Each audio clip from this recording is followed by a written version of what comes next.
Hello বন্ধুরা, আজকে আমি আলোচনা করব শতকরা অর্থাৎ পার্সেন্টেজ থেকে 10টা প্রশ্ন উইদিন 10 মিনিটস। 10 মিনিটে 10টা প্রশ্ন। তো চলুন আজকে আমরা আলোচনা শুরু করছি 211 নম্বর প্রশ্ন থেকে। তা এখানে লেখা আছে, একটি সহশিক্ষামূলক স্কুলে বালিকার সংখ্যা বালকের চেয়ে 15 জন বেশি। যদি বালিকাদের সংখ্যা 10% বাড়ে এবং বালকদের সংখ্যা ও 16% বাড়ে, তবে 9 জন বালিকা বেশি হয় বালকদের চেয়ে, তাহলে স্কুলে ছাত্রছাত্রীদের সংখ্যা কত? তো চলুন যেরকমভাবে বলা আছে সেভাবে অঙ্কটা পেতে ফেলি। তা ধরি বালকদের সংখ্যা x, অতএব বালিকাদের সংখ্যা x + 15, তাহলে 110% এর x + 15 মাইনাস 116% এর x = 9। তাহলে এই কন্ডিশনটা আমরা এখান থেকে বুঝতে পারছি। তা এবার আমরা ক্যালকুলেশন করেছি, তা ক্যালকুলেশন করে আমাদের x = 325 মানে বালকদের সংখ্যা আমরা পেয়ে গেছি। তা সুতরাং স্কুলের ছাত্রীদের সংখ্যা x + 15 তা = 2x + 15। তা সেখানে আমরা x এর মান বসিয়ে উত্তর পেয়েছি 265। তাহলে 211 নম্বর প্রশ্ন, আর এই কোশ্চেনের সঠিক উত্তর হচ্ছে option D 265। Next question number 212, 212 নম্বর প্রশ্ন, RRB 2005 এ কোশ্চেন এসছে। 5 কেজি চা এবং 8 কেজি চিনির একত্র দাম 172 টাকা। চা এর দাম বেড়েছে 20% এবং চিনির দাম 10%। এখন সেই একই পরিমাণ চা এবং চিনির দাম 199 টাকা 20 পয়সা। তাহলে প্রতি কেজি চায়ের প্রকৃত দাম কত?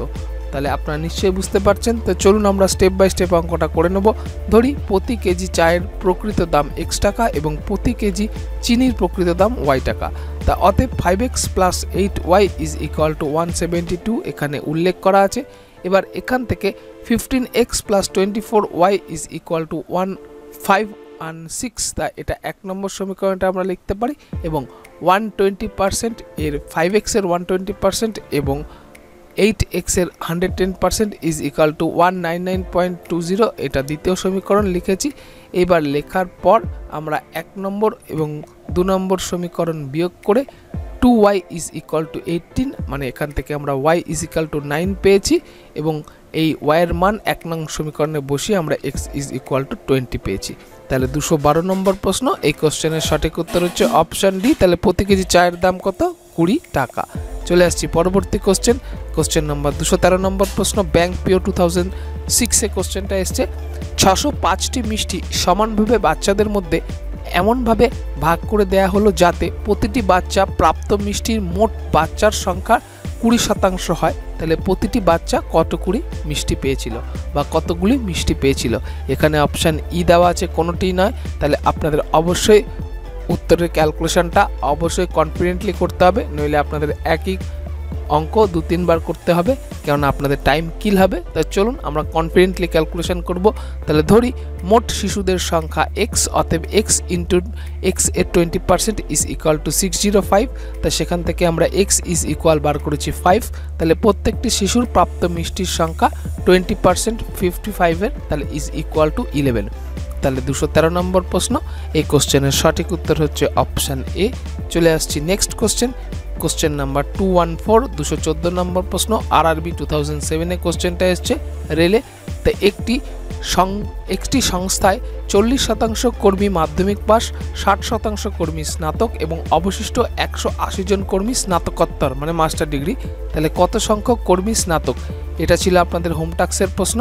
তো চলুন আমরা ক্যালকুলেশন করে দেখে নেব এই কোশ্চেনের সঠিক উত্তর কোনটা। ধরি মোট কর্মচারীর সংখ্যা x, অতএব 100 - 50% এর 100 - 40% এর x = 180। আশা করছি আপনারা এই ক্যালকুলেশনটা বুঝতে পেরেছেন এইখানে অঙ্কটা। তাহলে এখান থেকে আমরা বার করতে পারছি যে x = 600। তাহলে স্নাতক কর্মচারীর সংখ্যা x এর 50%, তার মানে আমরা এখানে বার করেছি 180। তাহলে 214 নম্বর প্রশ্নে এই কোশ্চেনের সঠিক উত্তর হচ্ছে অপশান এ 180। চলে আসছি আমরা পরবর্তী কোশ্চেন নাম্বার 215 নম্বর প্রশ্ন, গৌরব তার মাসিক আয়ের 30% খরচ করে খাদ্য সামগ্রীতে, অবশিষ্টের 40% পরিবহন ও কাপড়ে এবং অবশিষ্টের 50% সঞ্চয় করে। যদি তার মাসিক বেতন 18,400 টাকা হয়, তবে সে প্রতি মাসে কত টাকা সঞ্চয় করে? খুবই ইজি কোশ্চেন। তো চলুন আমরা স্টেপ বাই স্টেপ অঙ্কটা করব। সঞ্চয় 50% কত না 100 মাইনাস 20%, সরি 100 মাইনাস 40%, তাহলে আমরা এখানে বার করেছি কত না 50% এর 100 মাইনাস 40 এর 100 মাইনাস 30 এর 18,400। এটাই কিন্তু এখানে আপনারা নিশ্চয়ই বুঝতে পেরেছেন যে এই জায়গাটায় অঙ্কটা, তাই এখান থেকে আমরা ক্যালকুলেশন করে বার করেছি 3864। যারা এই ক্যালকুলেশনটা যত তাড়াতাড়ি ভাবতে পারবেন আপনারা তত তাড়াতাড়ি ক্যালকুলেশনটা করতে পারবেন। তাহলে আমরা 215 নম্বর কোশ্চেনে এই কোশ্চেনে অ্যান্সার বার করেছি অপশান বি। চলে আসছি আমরা পরবর্তী কোশ্চেন নাম্বার 216 নম্বর প্রশ্ন। একটি মাকড়সা 1 ঘন্টায় একটি স্তম্ভের 62.12% উপরে চড়তে পারে এবং পরবর্তী 1 ঘন্টায় অবশিষ্ট 12.12% উচ্চতায় চড়তে পারে। যদি স্তম্ভটির উচ্চতা 192 মিটার, তবে দ্বিতীয় ঘন্টায় কত দূরত্ব অতিক্রম করেছিল? তাহলে চলুন আমরা স্টেপ বাই স্টেপ ক্যালকুলেশনটা শুরু করি। তাহলে দ্বিতীয় ঘন্টায় উচ্চতায় চড়েছে 12.12%, এর 100 মাইনাস 62 1/2 মানে 62.12% এর 9 মিটার। তাহলে এখান থেকে আমরা ক্যালকুলেশন করে আমরা এখানে বার করেছি কত না 9 মিটার। আশা করছি আপনারা বুঝতে পেরেছেন এই কোশ্চেনের সঠিক উত্তর। তাহলে আমরা এই কোশ্চেনের অ্যান্সার বার করেছি অপশান ডি। 216 নম্বর প্রশ্নে সঠিক উত্তর হচ্ছে অপশান ডি। আপনারা দেখতে পাচ্ছেন আমরা স্টেপ বাই স্টেপ এখানে ক্যালকুলেশন করেছি। আপনারা যদি একবারে না বুঝতে পারেন ভিডিওটি 2-3 বার দেখুন। প্রয়োজনে আপনারা ভিডিওটি থেকে অঙ্কটা আপনারা খাতায় লিখে 2-3 বার প্র্যাকটিস করুন। এই ধরনের কোশ্চেনগুলো কিন্তু আপনারা হুবহু পরীক্ষায় কমন পেয়ে যাবেন। তো চলুন আমরা চলে আসছি নেক্সট কোশ্চেন নাম্বার 217 217 নম্বর প্রশ্ন। এক ব্যক্তি তার আয়ের 35% খরচ করে খাবারের জন্য এবং 25% বাচ্চাদের পড়াশোনার জন্য এবং অবশিষ্টের 80% বাড়ি ভাড়ার জন্য। তার আয়ের কত শতাংশ তার কাছে থাকে? তো চলুন আমাদের পার্সেন্টেজে বার করতে হবে। আমরা স্টেপ বাই স্টেপ ক্যালকুলেশন করি। ধরি মোট আয় x টাকা, অতএব অবশিষ্ট আয় 100 মাইনাস 80% এর 100 মাইনাস 35 প্লাস 15% এর x। তাহলে এই জায়গাটায় নিশ্চয়ই আপনারা বুঝতে পেরেছেন আমরা পুরো ক্যালকুলেশনটা এক জায়গায় ধরে দিয়েছি। তা ধরে দিয়ে আমরা এখানে 20% এর 40% এর x। আশা করছি আপনারা এই জায়গাটা বুঝতে পেরেছেন। তাই এখানে ক্যালকুলেশন করে আমাদের উত্তর বেরিয়েছে কি x এর 8%। তাহলে যারা 217 নম্বর প্রশ্ন আর আপনারা যারা এই কোশ্চেনে অ্যান্সার করছেন তা তাদের বলবো অপশান এ, এখানে কিন্তু 8%টা সঠিক উত্তর। চলে আসছি আমরা পরবর্তী কোশ্চেন নাম্বার 218 নম্বর প্রশ্ন। ব্যাংক পিও 2009 কোশ্চেনটা এসেছিল।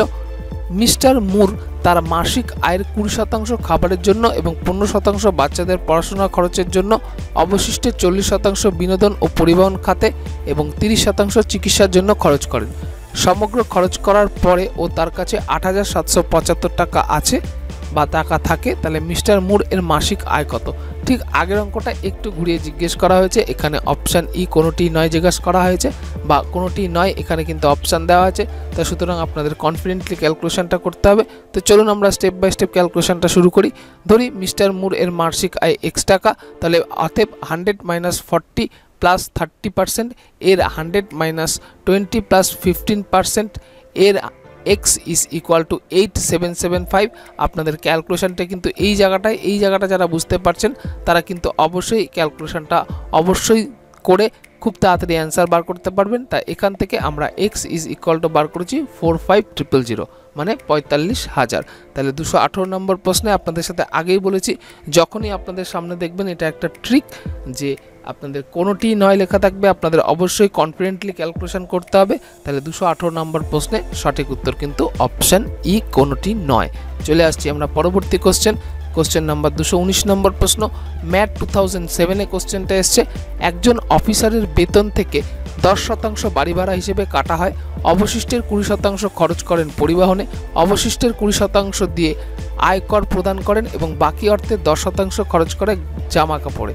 তারপরও তার কাছে 15,552 টাকা পড়ে থাকে। তার মোট বেতন কত? তাহলে আমার এখানে তাদের মোট বেতন বা সেই লোকের মোট বেতন আমাদের বার করতে হবে। তো চলুন আমরা স্টেপ বাই স্টেপ ক্যালকুলেশন শুরু করি। তাহলে ধরি মোট বেতন x টাকা, অতএব 100 মাইনাস 10 এর 100 মাইনাস 20% এর 100 মাইনাস 20% এর 100 মাইনাস 10 এর x% ইজ ইকুয়াল টু 15,552। আপনারা নিশ্চয়ই বুঝতে পেরেছেন যে এই 100%, এই 20%, এই 20%, এই 10% আমরা পরপর এখানে 100 থেকে বিয়োগ করে গেছি। আশা করছি আপনারা এটা বুঝতে পারবেন, কারণ আমরা একটা লাইনে ক্যালকুলেশন করেছি। আপনারা এই ক্যালকুলেশনটা যারা তাড়াতাড়ি করতে পারবেন তারা অবশ্যই এই কোশ্চেনের সঠিক উত্তর খুব তাড়াতাড়ি অ্যান্সার করতে পারবেন। তো এখান থেকে আমরা x ইজ ইকুয়াল টু 30,000 বার করেছি। তা যারা 219 নম্বর প্রশ্ন আপনারা যারা এই কোশ্চেনে অ্যান্সার বুঝতে পেরেছেন তাদের বলবো অপশান বি 30,000টা এখানে সঠিক উত্তর হবে। আর আপনারা যারা আমাদের অঙ্কের সাথে সাথে বা অঙ্কটা পজ করে আপনারা অঙ্ক করছেন তারাও এই অঙ্কটা দেখে নিন। আশা করছি আপনারাও এই অঙ্কটার সঠিক উত্তর করতে পারবেন। তো চলুন আমরা চলে আসছি পরবর্তী আর আজকের এই ক্লাসের শেষ প্রশ্নে। 220 নম্বর প্রশ্ন। অমন তার টাকার 40% রোহনকে দিয়েছিল। রোহন অমনের কাছ থেকে যে টাকা পেয়েছিল তার 1/4 সোহেলকে দিয়েছিল। রোহনের কাছ থেকে পাওয়া 200 টাকা থেকে ট্যাক্সি ড্রাইভারকে দেওয়া টাকা দেওয়ার পর সোহেলের কাছে এখন 600 টাকা পড়ে আছে। তাহলে অমনের কাছে মোট কত টাকা ছিল? তাহলে 220 নম্বর প্রশ্ন। তো চলুন আমরা স্টেপ বাই স্টেপ ক্যালকুলেশন শুরু করব। তা ধরি অমনের কাছে টাকার পরিমাণ x টাকা, অতএব সোহেল পেয়েছে 1/4 এর 40% এর x টাকা ইজ ইকুয়াল টু 10% এর x টাকা 10%। তা সেখান থেকে আমরা ক্যালকুলেশন করেছি স্টেপ বাই স্টেপ। ক্যালকুলেশন করার পরে আমরা x ইজ ইকুয়াল টু 8,000। তাহলে 220 নম্বর প্রশ্নে যারা এই কোশ্চেনে অ্যান্সার বলছেন অপশান বি বা এই কোশ্চেনের সঠিক উত্তর হচ্ছে অপশান বি, 8,000 টাকা। তাহলে 220 নম্বর প্রশ্ন আর এই কোশ্চেনের সঠিক উত্তর আমরা পেয়ে গেছি। তো বন্ধুরা আজকে আমরা আপনাদের সাথে 10টা প্রশ্ন উইদিন 10 মিনিটসে আমরা আলোচনা করেছি। আমরা ডিটেল কোশ্চেন পড়ে আলোচনা করেছি, তার জন্য একটু বেশি সময় লেগে গেছে। আপনারা আরও কম সময়ে এই কোশ্চেনে অ্যান্সার করতে পারবেন। তো চলুন আমরা এখন চলে আসছি আপনাদের বিশেষ আকর্ষণীয় বিষয়, সেটা হচ্ছে হোম টাস্কের প্রশ্ন। আমি আজকে আপনাদের হোম টাস্কের প্রশ্নটা বলছি, আপনারা একটু খাতায় লিখে নেবেন।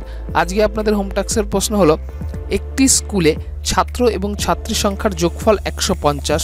যদি ছাত্রের সংখ্যা x হয় তবে ছাত্রীর সংখ্যা হয় মোট ছাত্রছাত্রীর x%। ছাত্রদের সংখ্যা হয় option A 40, option B 50, option C 60 এবং অপশান ডি 90। আমি আবার আজকে আপনাদের সুবিধার জন্য হোম টাস্কের প্রশ্নটা বলছি। আপনাদের হোম টাস্কের প্রশ্ন হলো, একটি স্কুলে ছাত্র এবং ছাত্রীর সংখ্যার যোগফল 150। যদি ছাত্রের সংখ্যা x হয় তবে ছাত্রীদের সংখ্যা হয় মোট ছাত্রছাত্রীর x%। তাহলে ছাত্রদের সংখ্যা হয় option A 40, option B 50, option C 60 এবং অপশান ডি 90। আপনাদের এই 4টে অপশানের মধ্যে যে উত্তরটা সঠিক উত্তর বলে মনে হচ্ছে আপনারা এক্ষুনি সেটা কমেন্ট লাইনে পোস্ট করুন। আমরা আগামী দিনে ঠিক এই সময় এই প্রশ্নের যেটা সঠিক উত্তর হয় সেটা আমি আপনাদের দিয়ে দেব এবং আপনাদের প্রথম 10 জন যারা এই কোশ্চেনের সঠিক উত্তর দেবেন এবং যাদের নাম শর্টলিস্টেড হবে পুরস্কার বিতরণের জন্য তাদের ইমেল অ্যাড্রেস চাওয়া হবে। আপনারা অবশ্যই আপনাদের ইমেল অ্যাড্রেসটা পোস্ট করবেন। তো বন্ধুরা আমাদের ভিডিওটি কেমন লাগলো সেটি কমেন্ট বক্সে লিখে জানান, তাতে আমরা একটু মোটিভেশন পাবো এবং কীরকম ধরনের ভিডিও আপনাদের প্রয়োজন তা আমাদের লিখে জানান। আপনারা কমেন্ট করলে আমরা বুঝতে পারবো আমাদের কাজের সার্থকতা। অজ্ঞাত কারণে যদি কোনো ভুল ত্রুটি হয়ে গিয়ে থাকে তাহলে ক্ষমা প্রার্থনীয় এবং আমাদের চ্যানেলটিকে লাইক, সাবস্ক্রাইব এবং শেয়ার করুন যাতে আপনার মতো অন্যান্য ভিউয়ার্সরাও উপকৃত হয়। আজ এই পর্যন্তই। সুস্থ থাকুন, ভালো থাকুন। দেখা হবে আগামী নতুন আকর্ষণীয় ভিডিওতে। ধন্যবাদ।